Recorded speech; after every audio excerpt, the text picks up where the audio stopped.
அனைவருக்கும் வணக்கம். நான் உங்கள் சாந்தி பேசுறேங்க. இன்றைய பதிவுல நம்ம என்ன பார்க்க போறோம் அப்படின்னு பார்த்தீங்கன்னா, இன்று செவ்வாய்க்கிழமை தேய்பிறை ஏகாதேசி.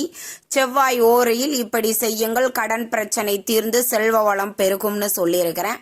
அப்படி செவ்வாய் ஓரையில என்ன பரிகாரம் செய்ய வேண்டும், எப்படி செய்ய வேண்டும் அப்படிங்கிறத பத்தி இந்த பதிவுல தெளிவாக பார்க்கலாம். வாங்க வீடியோக்குள்ளார போகலாம்.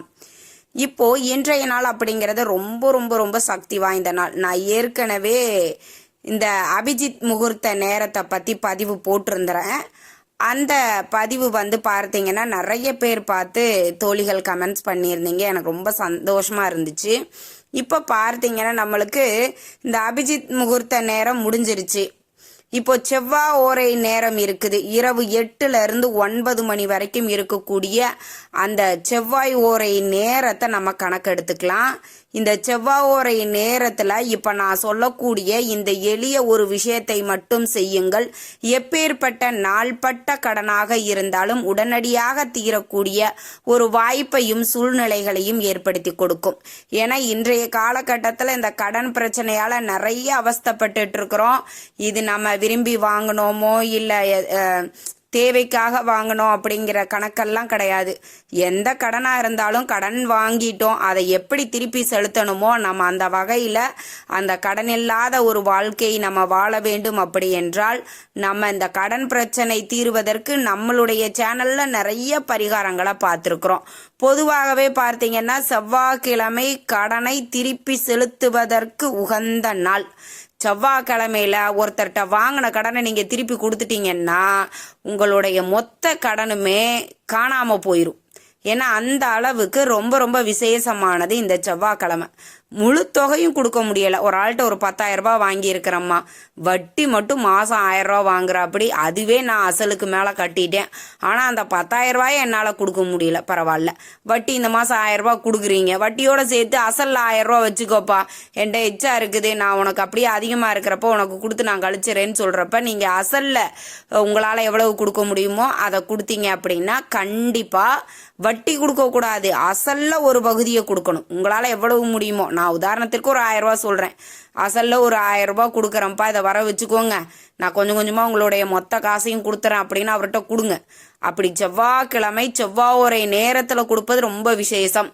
செவ்வாய் ஓரை நேரத்துல எல்லாம் இல்லம்மா, நாங்க செவ்வாய்க்கிழமை கொடுக்கலாமா, நாங்கெல்லாம் வேலைக்கெல்லாம் போறோம், இந்த டைமுக்கெல்லாம் இருக்க முடியாது அப்படிங்கிறவங்க செவ்வாய்க்கிழமை கொடுங்க, ஒன்றும் பிரச்சனையே இல்லை, அதுவும் நல்ல பலனை கொடுக்கும். சரி, இப்போ நாங்கள் ஒரு நபர்கிட்ட வாங்கலை, பேங்க்ல வாங்கியிருக்கோம், ஹோம் லோன் போட்டிருக்கிறோம், பைக் லோன் போட்டிருக்கிறோம், ஃபோன் லோன் போட்டிருக்கிறோம். நாங்கள் என்னம்மா செய்யறது அப்படின்னா, அந்த செவ்வாய்க்கிழமை செவ்வாய் ஓரை நேரத்தில் உங்களால் எவ்வளவு பணம் எடுத்து வைக்க முடியுமோ அதை ஒரு ஒயிட் கலர் ஆஃபீஸ் கவரில் எடுத்து வைங்க. 100 ரூபாய், 50 ரூபாய், 10 ரூபாய் தான் என்னால் முடியும், பரவாயில்ல எடுத்து வைங்க.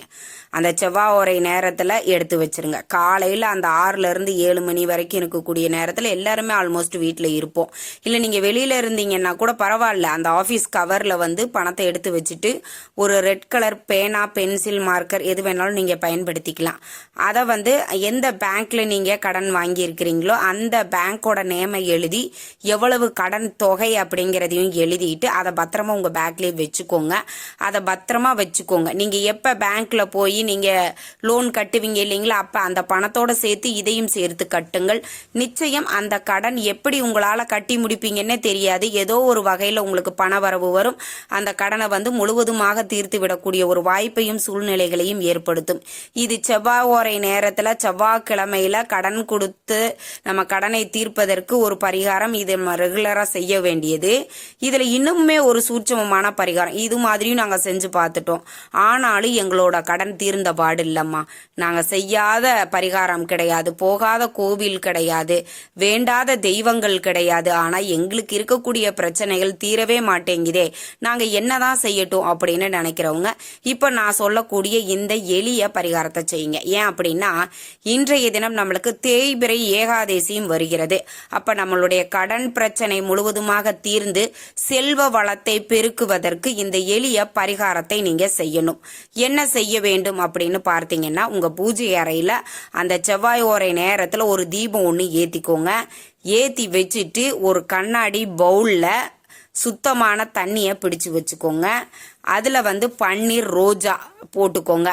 நாங்கள் பன்னீர் ரோஜா எங்களுக்கு கிடைக்கல, வெளிநாட்டில் வெளி மாநிலத்தில் இருக்கிறோம்.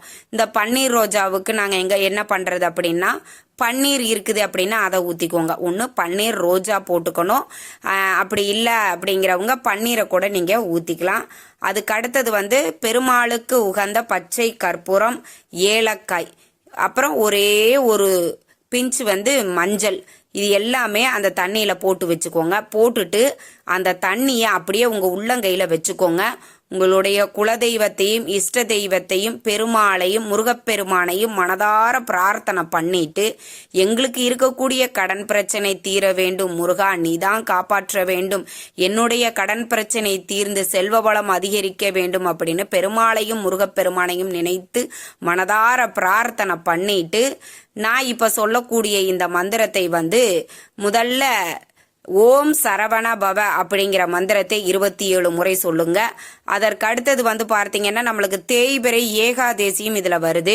அப்போது நாம ஓம் நமோ நாராயணாய நமக அப்படிங்கிற மந்திரத்தையும் 27 முறை சொல்லிட்டு, இப்போ நம்ம மந்திரத்தை சொல்லும் பொழுது அந்த பவுல் வந்து கண்ணாடி பவுலில் நீர் நிரப்பி வச்சிருக்கோம் இல்லைங்களா, அது உங்கள் கையில் தான் இருக்கணும். வச்சுக்கிட்டே தான் இந்த மந்திரத்தை 27 முறை சொல்லணும். சொல்லி முடிச்சதுக்கு பிறகு இந்த தண்ணியை அப்படியே கொஞ்ச நேரம் ஒரு பூஜை அறையில் ஒரு 10 நிமிடத்துலேருந்து அரை மணி நேரம் வரைக்கும் பூஜை அறையில் வச்சிருங்க. அதுக்கு அடுத்து எடுத்து ஒரு மாந்தளை இல்லைன்னா வேப்ப இலையை கொண்டு உங்கள் வீடு முழுவதும் இந்த நீரை வந்து தெளிச்சு விடுங்க. வாசல்ல, வெளிப்புறம், உள்பக்கம் அப்படின்னு எல்லா பக்கமுமே இந்த தண்ணீரை வந்து தெளிச்சு விட்டுருங்க. அப்படி தெளிச்சு விடும் பொழுது உங்கள் வீட்டில் இருக்கக்கூடிய பணம் சார்ந்த பிரச்சனைகள் அனைத்துமே தீர்ந்து போய்விடும். முதல்ல நம்மளுக்கு வருமானம் அதிகரிக்க ஆரம்பிச்சாலே நம்மளுடைய கடன் பிரச்சனை முக்காவாசி வந்து தீர்ந்து விடும். பண பற்றாக்குறையினால தான் நம்ம அடுத்த பக்கம் கடன் வாங்கக்கூடிய சூழ்நிலை வந்து ஏற்படுது. இந்த பரிகாரம் என்ன பண்ணுன்னா, உங்க வீட்டில் இருக்கக்கூடிய பணத்தடை, பணத்தோஷங்கள் அனைத்தையும் நிவர்த்தி செய்து தீய சக்திகள், கண் திருஷ்டிகள் எல்லாத்தையும் விரட்டி அடித்து ஒரு செல்வ வளத்தை பெருக்கும். அப்போ ஆட்டோமேட்டிக்கா உங்க வீட்டில் பணப்புழக்கம் வந்து அதிகரிக்க ஆரம்பிச்சிடும். பணம் வந்தாலே நீங்க கொடுக்கக்கூடிய கடன் வாங்கியிருக்கக்கூடிய பணத்தை திருப்பி செலுத்தக்கூடிய வாய்ப்பையும் சூழ்நிலைகளையும் இது தானாகவே ஏற்படுத்தி கொடுக்கும். அப்போ உங்க வீட்டில் செல்வ வளம் பெருகி கடன் தீர்ந்து நீங்க ஒரு சந்தோஷமான ஒரு வாழ்க்கையை வாழ்வதற்கு இன்றைய செவ்வாய் ஓரை நேரத்தை பயன்படுத்துங்கள். ரொம்ப ரொம்ப விசேஷமானது. ஏகாதேசியும் செவ்வாய்க்கிழமையுமே இரண்டும் ஒன்றாக வருகிறது. ரெண்டுமே வந்து நம்மளுக்கு வந்து தேய்பிறை ஏகாதசி. நம்ம இந்த கடன் பிரச்சனை தேய்ந்து போகணும், தேய்ந்து காணாமல் போகக்கூடிய இந்த கடன் பிரச்சனையை தேய்பிறை ஏகாதேசி அன்று இந்த எளிய பரிகாரத்தை செய்யுங்கள். நிச்சயம் உங்களுடைய கடன் பிரச்சனை அனைத்தையும் நொடி பொழுதில் தீர்த்து வைப்பார். இந்த தகவல் உங்களுக்கு ரொம்பவுமே பயனுள்ளதாக இருந்திருக்கும்னு நினைக்கிறேன். வீடியோ பிடிச்சிருந்தா லைக் பண்ணுங்க, ஷேர் பண்ணுங்க, கமெண்ட் பண்ணுங்க. இந்த பதிவை உங்களுடைய உற்றார் உறவினர்கள் நண்பர்களுக்கும் ஷேர் பண்ணுங்க, அவங்களும் பார்த்து பயன்பெறட்டும். நன்றி.